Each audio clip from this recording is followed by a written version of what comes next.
कैसा होता है। चलिए। महाराज जी जो मूर्ति बनाए हैं योगी राज जी, उनके बारे में आप क्या कहना चाहिए?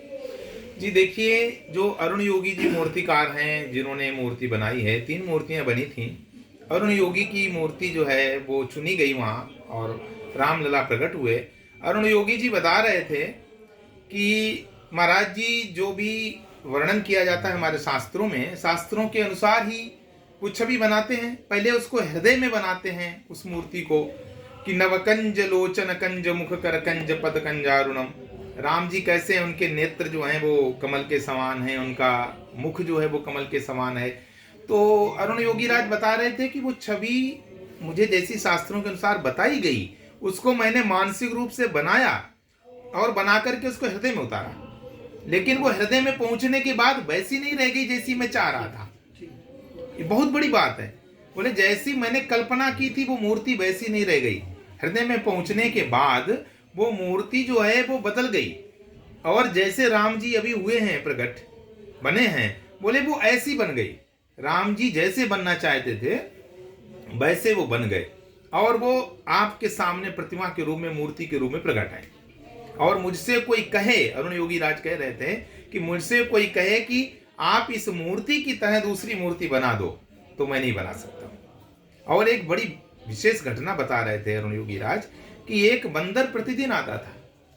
एक बंदर प्रतिदिन आता था, अगर दरवाजा बंद होता था तो जबरदस्ती तोड़ के खोल के घुस आता था।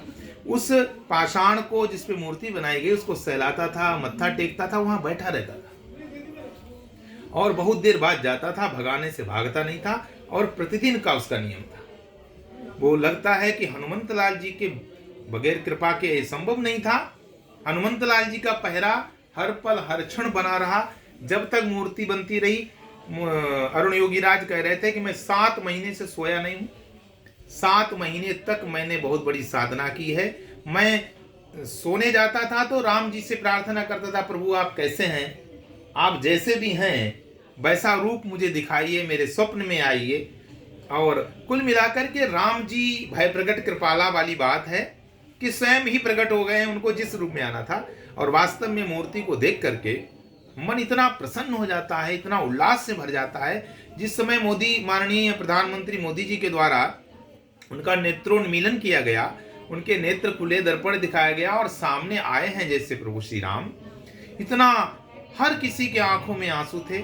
मैं भी, मेरा भी अश्रु प्रवाहित हो रहा था, गदगद था वो उमंग, वो आनंद, उसका मैं शब्दों के द्वारा वर्णन नहीं कर सकता हूं। और मैं तो ये कहूंगा कि आज के वर्तमान इस कालखंड में जब राम जी प्रकट हुए अयोध्या में, इसमें जितने भी लोग थे वो बहुत ही पुण्यात्मा हैं। क्योंकि श्रीमद् भागवत महापुराण में एक जगह पर आया है कि सकृद एदंग प्रतिमांतराहिता मनोमयी भागवतीम ददौ गतिम, कि अगर मूर्ति का एक अंग भी, मूर्ति के एक अंग का भी कोई ध्यान कर ले तो उसको मनोमयी भागवतीम ददौ गतिम, उसको वो दिव्य भागवती गति प्रदान हो जाती है, मिल जाती है, यानी भगवान के लोक की प्राप्ति हो जाती है। तो जिन जिन के हृदय में वो राम जी साक्षात विराजमान हो गए, समाहित हो गए, समझ लीजिए कि वो सब राम जी के हो गए हैं, सभी का कल्याण हो गया है। ऐसे उस मूर्ति की महिमा है, प्रभु श्री राम जी की महिमा है। जय श्री राम।